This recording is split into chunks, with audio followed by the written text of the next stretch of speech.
É significativo que Jesus tenha dito a eles para irem em frente e o vento estava contra eles. Isso é significativo. É significativo porque muitas vezes eu assumi na minha vida que se Deus me enviasse para fazer algo, o vento trabalharia comigo. Essa é praticamente a premissa do cristianismo primitivo, sabe? Entregue sua vida a Deus e Ele tirará seus fardos. Entregue toda sua vida a Deus e, sabe, o que costumava tirar seu sono à noite não tirará mais, pois será substituído por outras coisas que tirarão seu sono à noite. Preenchendo esses espaços, você percebe que muitas das nossas reivindicações de fé são, na verdade, nossos esforços para manipular Deus. Até descobrirmos no decorrer do tempo que só porque o vento está contra você não significa que Deus não é por você. Muitas vezes a confirmação de que Deus falou com você é o fato de que o vento está contra você. Nós estamos descobrindo isso. Em nosso estudo do Evangelho de Marcos, estamos aprendendo que a resistência é muitas vezes o melhor lugar para a revelação. Você poderia, por favor, pegar aquela caneta de 11 centavos da Elevation e antes de roubá-la e usá-la para assinar um cheque essa semana, anotar isso: a resistência leva à revelação. A resistência leva à revelação. O vento estava contra os discípulos não porque eles desobedeceram às palavras de Jesus, mas porque eles iam na direção da ordem dele. Ele os mandou para Betsaida. Eles foram para Betsaida. Eu entendi quando foi com Jonas, o vento estava contra Jonas porque ele não ia para Nínive, ele estava indo para Tarsis e Deus disse: vá para Nínive. Quando você for para Tarsis, quando devia ir para Nínive, espere que o vento esteja contra você, porque Deus não te enviou para Tarsis, ele te enviou para Nínive. Eu espero que o vento vá contra mim. Quando Deus me diz para ir para Nínive, eu vou para Tarsis, mas quando ele me diz para ir para Betsaida e eu vou a Betsaida, eu espero que o vento trabalhe comigo. Eu espero que Deus me abençoe quando eu venho à igreja. Eu espero uma vaga no estacionamento porque eu vim à igreja. Espero que aqueles sapatos sejam colocados em promoção porque eu vim à igreja. Eu espero uma promoção porque eu vim à igreja. Eu fico louco quando alguém que não veio à igreja, eles dormiram e eles receberam um aumento e eu sou demitido. Eu não consigo entender como Deus poderia estar comigo e o vento poderia estar contra mim. Muitas vezes a confirmação da palavra de Deus é a resistência do inimigo em mostrar que você está no caminho certo. Aqui está o porquê. Eu quero pregar. Aqui está o porquê. Eu vou ajudar alguém. Você quer se virar e voltar para casa porque o vento está contra você. O vento está contra você, então você saberá que é a presença do Senhor com você que te dará o sucesso. Se o vento estivesse trabalhando com você, você agradeceria ao vento quando chegasse ao seu destino. Se fosse fácil, você agradeceria as coisas erradas. Se o vento não estivesse contra você, você não precisaria que o Senhor viesse e entrasse no vento e declarasse paz ao vento. Então o vento tem que estar contra você para provar que o Senhor está com você. Calma aí, essa é só a introdução.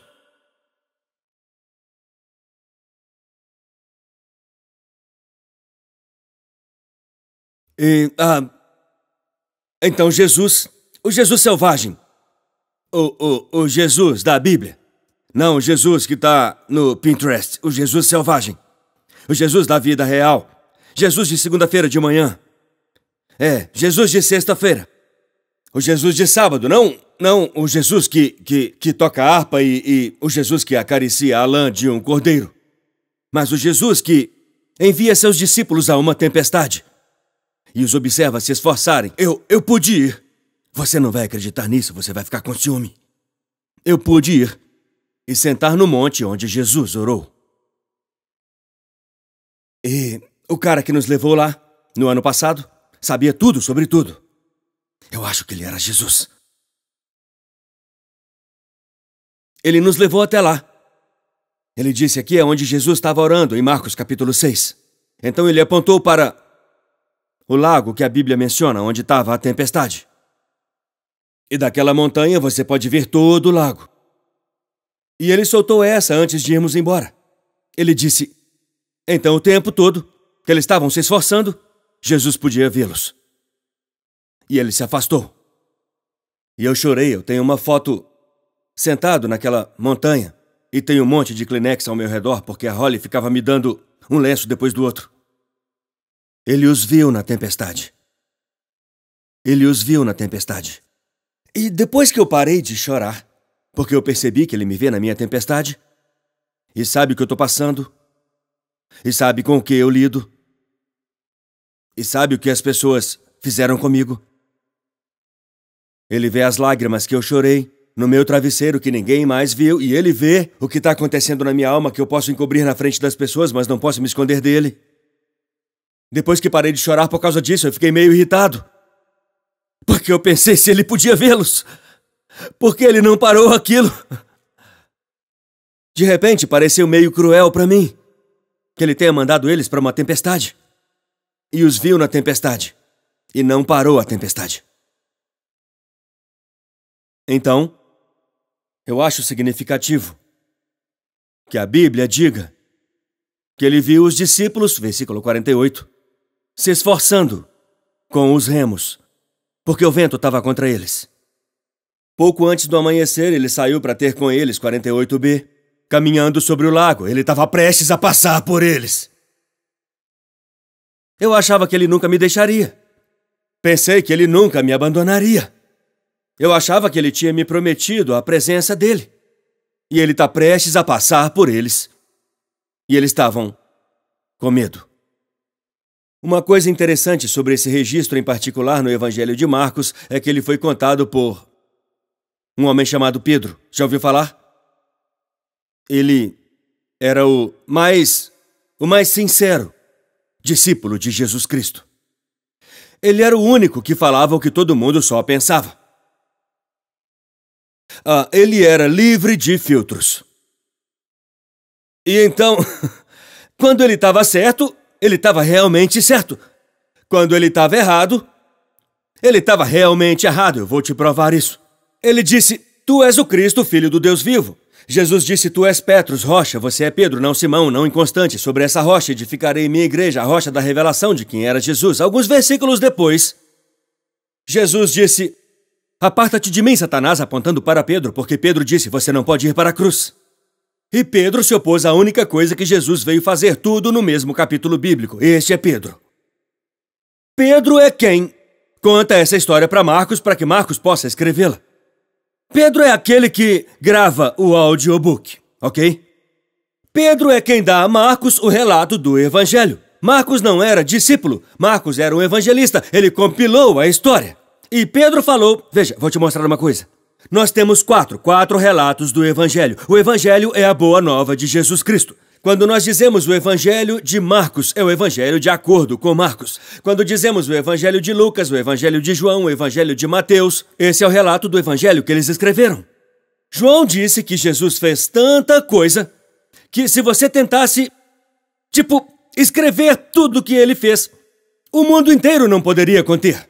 Se você anotasse todas as obras que Jesus fez, a Wikipédia quebraria. Então, eles tiveram que decidir o que era significativo o suficiente para colocar no relato do Evangelho que provaria o que eles queriam provar sobre quem era Jesus. Quando Marcos foi escrever, ele disse, Jesus caminhou até os discípulos em uma tempestade e quando entrou no barco, os ventos sossegaram. Quando Mateus foi escrever, ele incluiu algo que Marcos tinha deixado de fora. Eu vou ler agora para você em Mateus 14. E é a mesma história, mas tem um detalhe nessa história que é omitido no Evangelho de Marcos, que é baseado na lembrança de Pedro. Está no Evangelho de Mateus, mas não no de Marcos. Então aqui está o que faremos. Essa será uma aula interativa. Quando eu chegar na parte que não estava no Evangelho de Marcos, me pare. Quando eu chegar na parte em que você perceber, espere, isso não estava na outra parte que você leu antes, eu quero que você acene com as mãos e me pare. Essa vai ser a única vez que você tem permissão para me dizer para parar de pregar. Você pode me dizer para pregar quando você quiser, pregue, pastor, mas quando eu chegar a essa parte, hoje, eu quero que você me interrompa. Vamos começar pelo verso 22. Imediatamente, Jesus fez com que os discípulos entrassem no barco e seguissem à sua frente para o outro lado, enquanto ele dispensava a multidão. Depois de dispensá-los, subiu sozinho a uma montanha para orar. Mais tarde, naquela noite, ele estava lá sozinho e o barco já estava a uma distância considerável da terra, atingido pelas ondas porque o vento estava contra ele. Até aqui tudo bem? Tudo bem? Continuo? É, muito parecido. Algumas palavras diferentes. Pouco antes do amanhecer, Jesus saiu até eles caminhando sobre o lago. Quando os discípulos o viram caminhando sobre o lago, ficaram apavorados. É um fantasma, disseram, e gritaram de medo. Mas Jesus imediatamente lhes disse, coragem, sou eu, não temas. Senhor, se és tu, respondeu Pedro, dize-me para ir Ok. Qual o problema de vocês? Senhor, se és tu, Pedro respondeu, dize-me para ir ter contigo nas águas. Venha, disse ele. Isso é incrível. Ei, se eu tivesse escrevendo minha biografia, eu colocaria isso. Porque veja o que acontece. Pedro desceu do barco, andou sobre as águas e foi em direção a Jesus. Ah, mas é claro que eu vou citar isso. Com certeza eu vou incluir a parte em que todo mundo estava no barco, chorando de medo, e eu estava andando sobre a água, transcendendo as leis da flutuabilidade. Baby, se um dia eu andar nas águas e depois morrer e forem escrever uma história sobre a minha vida, me garanta que eles não tirem essa parte. Se um dia eu andar sobre as águas, eu sei que eu caminho metaforicamente no seu coração, mas se algum dia fisicamente... Se algum dia escreverem sobre mim, eu não estou dizendo que vão, mas se fizerem isso, coloque isso lá, toque alguém e diga, isso é significativo. Então como pode Pedro? Essa é uma boa pergunta. Como Pedro pode andar sobre as águas? E quando chega a hora de falar com Marcos sobre o que escrever, sobre aquela noite no mar, ele diz a Marcos, sabe, acho que as pessoas provavelmente estão meio cansadas de ouvir sobre isso. Você acha que isso é realmente significativo? Diga para a pessoa ao seu lado, sim, senhor presidente. Isso é significativo. Eu me pergunto se ele deixou isso de fora por causa do versículo 30. Porque até agora isso é incrível. Pedro diz, se for você, me diga para ir. Jesus diz, sou eu, venha. E o vento estava soprando, sabe? Então, você não conseguia ouvir tão bem. Pedro tá tipo, você ouviu? Ele disse, sou eu, venha. E João diz, não, ele disse, Pedro, você é besta. Porque, sabe, duas pessoas podem ouvir a mesma coisa. É Iene, não Lauren, diga-se de passagem. É Iene, venha ao altar, é Iene. Você precisa de seus ouvidos abertos. Eu perdi metade da igreja. Você pode ouvir a mesma palavra de modo diferente. Os outros discípulos estavam operando no que Jesus disse a eles antes de partirem, que foi vão. Vão para Betsaida, eu vou encontrar-lhes do outro lado. Pedro estava operando a partir do que ele sentiu no momento e disse a Jesus, se és tu, me diga para ir.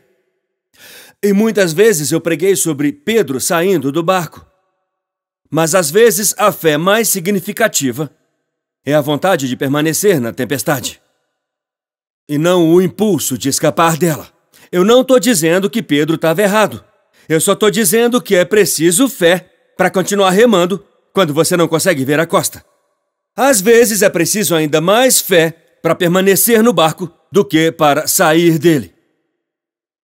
E quando Pedro chega a essa parte da história, na lembrança dele, ele não acha adequado incluir a parte da história em que ele disse a Jesus, se és tu, diga-me para ir.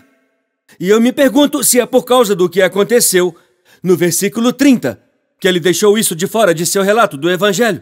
Porque a Bíblia diz que ele deu vários passos em direção a Jesus, e por um momento ele estava andando sobre as águas, e por um momento ele estava experimentando um milagre, mas o versículo 30 diz, quando ele viu o vento, ele ouviu a palavra, mas depois ele viu o vento. Eu me identifico com isso porque às vezes eu presto mais atenção no que eu vejo do que no que Deus fala. E sempre que eu dou mais foco ao que eu vejo do que ao que Deus falou, eu começo a afundar. Pedro estava indo muito bem enquanto ele estava caminhando pelo que ele escutou, porque a fé vem pelo ouvir, e ouvir da palavra de Deus. E tudo o que você precisa é de uma palavra de Deus. Pedro não andou sobre as águas, ele estava andando sobre uma palavra. E quando você tem uma palavra de Deus, Seus filhos podem estar agindo como doidos, seu salário pode ser uma piada, você pode estar na noite mais escura de sua vida, mas declare que Ele é o Senhor.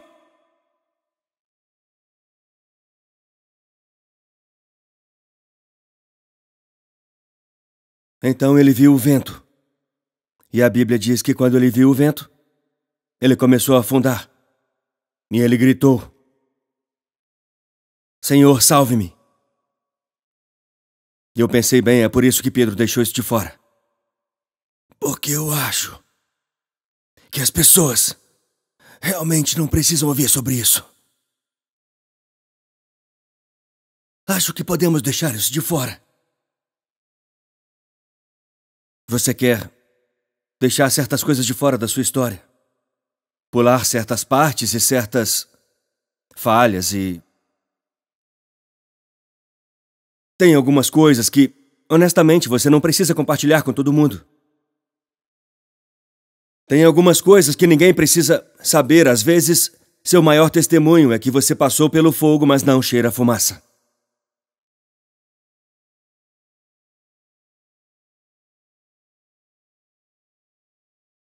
Quando Pedro estava dizendo a Marcos o que escrever, eu imagino Marcos dizendo: você não devia colocar aquela parte em que você saiu do barco. E Marcos disse: eu não acho que você deve deixar isso de fora. E Pedro disse: não, já faz um tempo agora, porque esse evangelho foi escrito décadas depois disso ter acontecido, sabe? A essa altura, Pedro já tinha entendido algo. Versículo 51, Marcos 6, 51. Então ele subiu no barco com eles e o vento sossegou. Pedro disse: não é significativo o que aconteceu quando eu saí do barco. Vamos ler de novo. Então Jesus subiu no barco. Pedro disse: não conte o que aconteceu quando eu saí. Conte o que aconteceu quando ele entrou. Isso é tão bom que eu quero me sentar e depois levantar e dar uma volta correndo ao redor desse prédio todo sozinho. Não importa o que aconteceu quando Pedro saiu. Não importa o que aconteceu quando Pedro andou. Não importa o que aconteceu quando eles estavam se esforçando a noite toda. Durante toda a noite eles se esforçaram para chegar até Jesus. Mas o vento não parou enquanto eles estavam se esforçando. O vento não se acalmou porque Pedro se aproximou de Jesus. O vento se acalmou porque Jesus foi até Pedro. E esse é o Evangelho. Não é porque eu fui até Deus. Não é porque eu fui muito bom. Não é porque eu fui muito glorioso. Não foi porque eu consertei a minha vida. Não, eu não louvo a Ele porque eu saí do barco. Eu louvo a Ele porque Ele entrou. E o vento sossegou. Agora vá em frente e louve-o por 18 segundos. Não foi porque eu saí, mas porque Ele entrou. Ei, obrigado por nos assistir. Certifique-se de se inscrever no canal para que você não perca nenhum vídeo ou lives. Compartilhe esse vídeo com um amigo. Um agradecimento especial aos que têm ofertado generosamente. É por causa de vocês que este ministério é possível. Não há limite para o que Deus pode fazer através de nós quando nos unimos. Obrigado pelo seu apoio. Deus te abençoe.